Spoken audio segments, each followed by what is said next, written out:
So the process of transformation, I cannot believe we're in November already. I think, but we have 8 more Fridays left before Christmas. Oh, okay, well, on that note, we have all the time we need to do what we need to do, right? And I am so excited for this month. I'm really, really excited, as I was saying. We've been preparing for a long time, and a whole lot of really wonderful things will be happening. So, what is so special and what is so exciting about this month, about the month of November? I think it's our theme and all that it means. 28 days of transformation. Not 28 days to transformation and not 28 days and then something happens, but 28 days of transformation. And it really goes hand in hand with what we're doing with The Secret, because they say if you follow the practices, you will notice something, or the magic, something will happen at the end of it. You could make this follow the same days.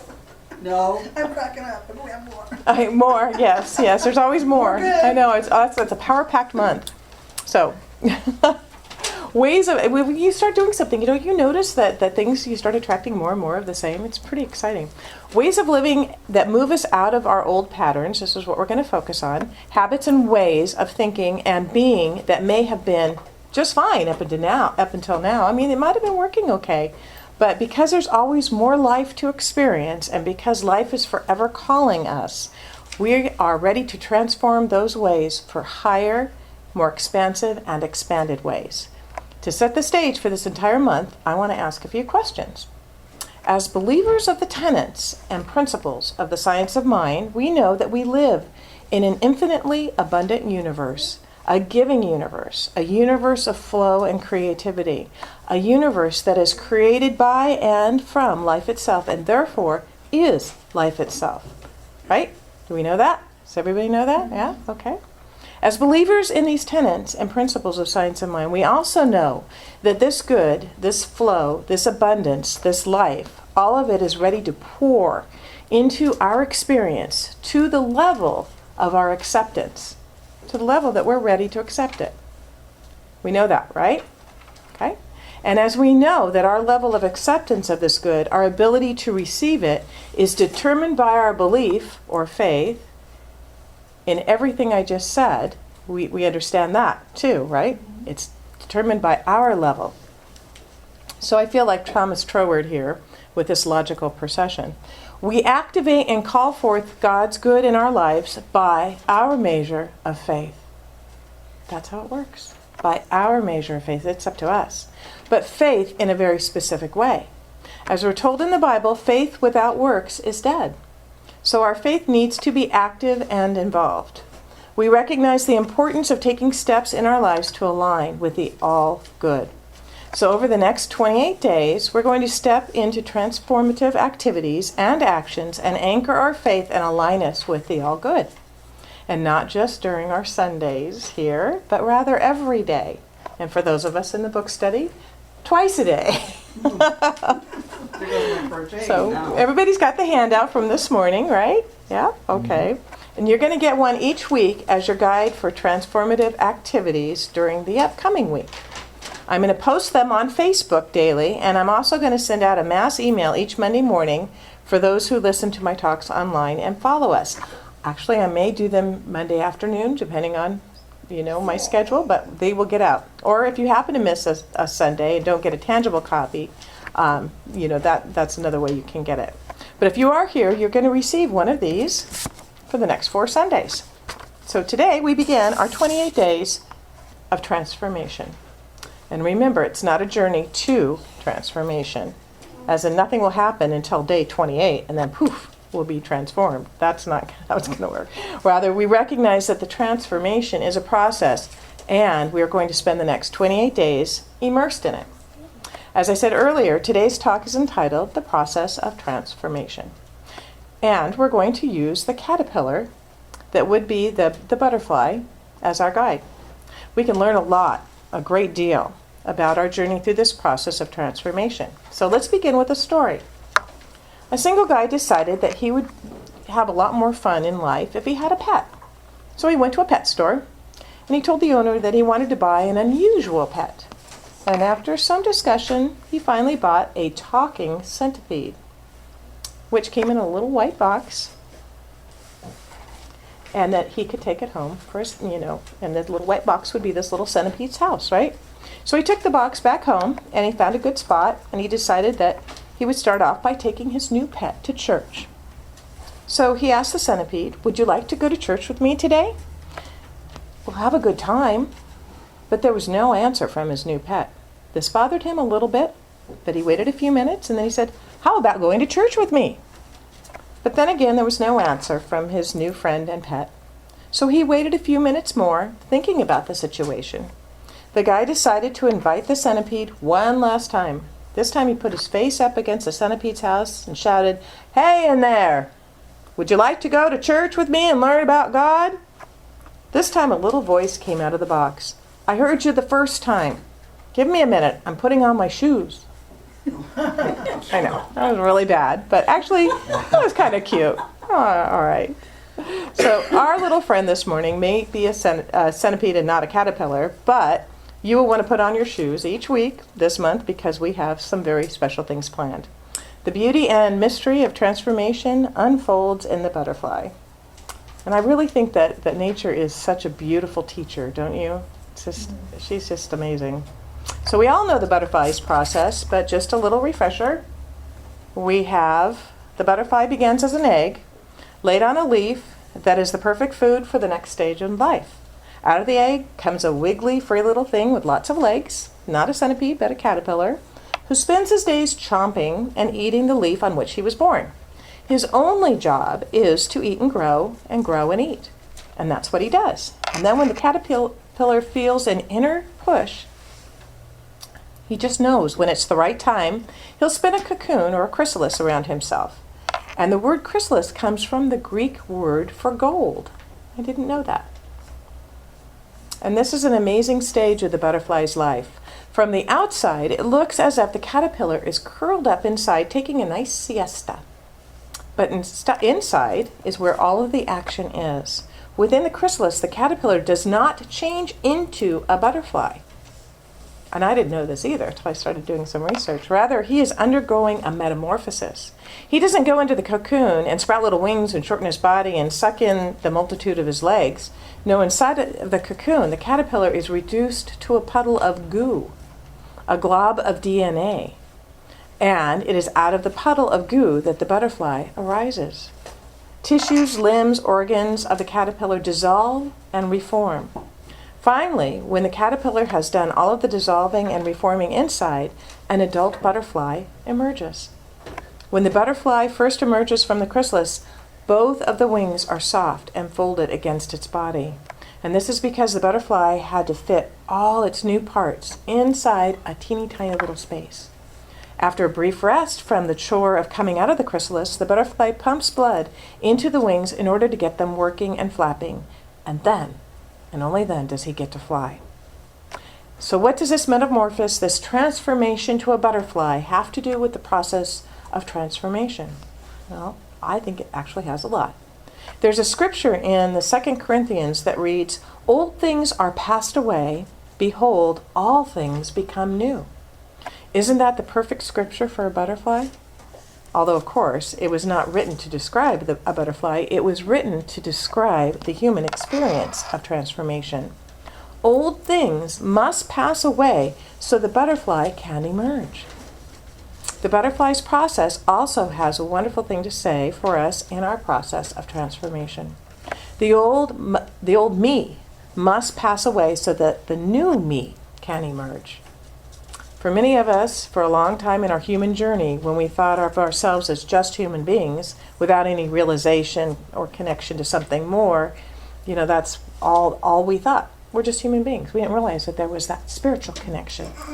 Then one day comes, often after a metamorphosis, and we see more of who we are. We say, well, I may be a human being, but I'm having a spiritual experience right now.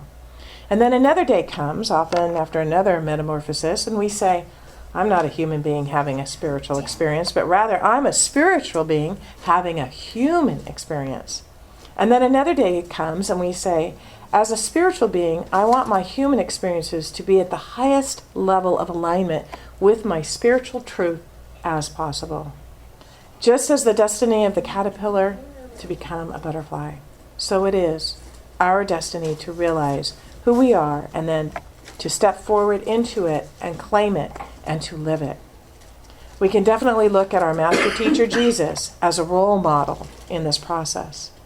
Jesus came to us to acknowledge, discover, experience, and be the fullness of who he was.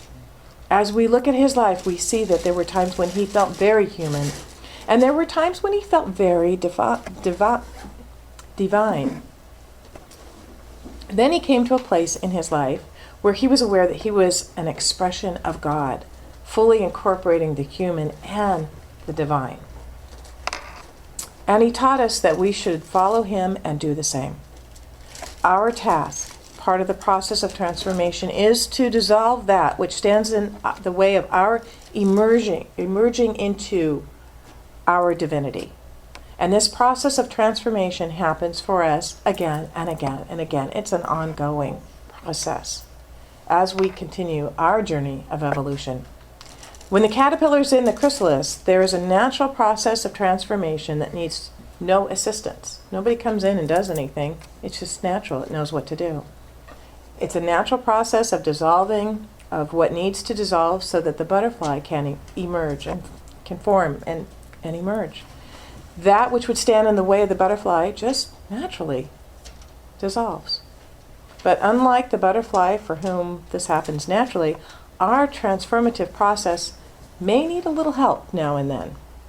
So I want to use another analogy now.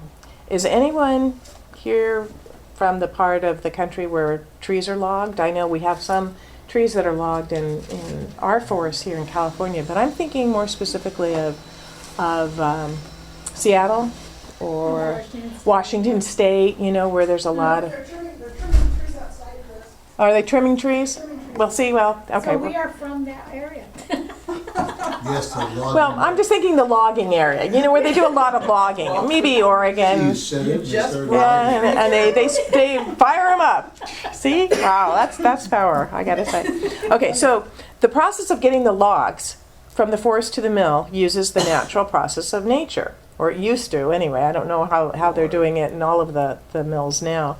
But usually they would cut the trees down and then they'd send them down the river. They'd use the natural flow of the river to carry the logs to the sawmill. The mill is built down the river from where the trees are felled, and the logs are floated to the mill. But occasionally debris or rocks or something in the way would cause the log to stop. And then another log comes along and it also gets stopped. And then another one gets stuck and so on. And we've got a log jam, exactly. Oh gosh, yes, I haven't heard that word for years. I know, a log jam. At the force of the river, the force of the flow of the river trying to flow through actually causes a log jam.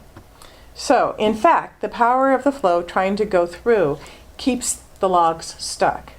So now it's going to take something pretty drastic to break those logs up. Using dynamite, they have to unstick the log jam and in the process lose the resources of time and logs. So our lives can be a little bit like that, if you look at this analogy. We think, I'll let this one little thing just sit here and not deal with it. Anybody ever do that? Oh, this kind of is bugging me, but I'm not going to deal with this right now. But behind it, life is trying to flow, and there becomes a stuckness. And it kind of sits in us, and the dynamite is what we might call a major problem. Something happens, what a surprise, but we created it. And life itself only wants to bless us so that the flow of goodness can occur and can happen. Theologian Matthew Fox once said, in order to pick up anything new, we must let go of what we're holding. Remember the story I told about the little girl with the pearls? She didn't want to get rid of her little, Daddy wanted her to give him her little dime store pearls. And she didn't want to let go of those pearls. But when she did, he had a box of real pearls for her. But sometimes we want to hold on to what we know because we're afraid to trust that there is something even better there. We must do some clearing. We must do some letting go. So that's what we're going to work on this week. For the butterfly, the clearing is a natural process, but for us, it takes conscious intention. We're going to get a nudge to let go of something. Maybe an old grievance, some way we've been in a relationship with our family of origin, a nudge to let go of something that we may not want to let go of, because we get comfortable with the things that we're hanging on to. This week of focused releasing, focused clearing, dissolving, metamorphosis, that's what this week is all about. As we prepare to decide what the clearing is to be, let God lead us in our understanding, realizing that there may be some resistance here. Listen to what God says to us. Clear out this relationship. Clear out the closet. Write that letter. Take someone out to lunch. Maybe someone that you might have had a little issue with or something. And if you decide to make a decision to make space and be a place so that you can allow transformation to occur in and through you, you will create a clearing to allow that transformation. In 365 Days of Science of Mind, Holmes wrote, "We do not change all of the patterns in a moment. Rather, it takes place little by little until gradually the old patterns become transformed into new ones by some inner alchemy of the mind, the operation of which we do not see, but the manifestation of which we do experience." So, let's begin our journey of our process of our 28 days of transformation. If you would, please close your eyes. You choose. And let us begin right now the process of clearing a space where there is a logjam in us so that we can create space for more of God's love and goodness and peace and power and plenty to flow. We open our minds right now to be reminded of where we can clear physical clutter. And let us in our hearts commit to one aspect of the clutter in our lives, because we want to experience and express more of God. We are willing to release something that is physically cluttering our lives. Let us be open right now to have revealed to us at least one place where there is some emotional clutter.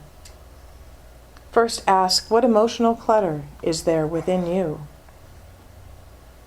A feeling about yourself that may not serve you or is not serving you? A belief about the world that keeps you stuck and small? Be open to have that revealed and be open to releasing it here and now. Next, in a relationship, past, present, even if someone has moved on to another dimension, this exercise has nothing to do with them and everything to do with our ability to be clear and to be a clear channel for the divine. We are open to have revealed to us what the relationship clearing is. We have begun. We have begun physical clearing, internal clearing, and relationship clearing of the log jam of the greatness that is within us. Take a few minutes now, or a few moments, just to think back. What is something physical that needs clearing? What is the thought process, the feeling, perhaps the internal clearing? And what is the relationship clearing that is contributing to that logjam, that is keeping the greatness from coming forth that is within us? Know that we have taken the steps to begin this, and for this we give great and abiding thanks. And release this, knowing it is done. And so it is.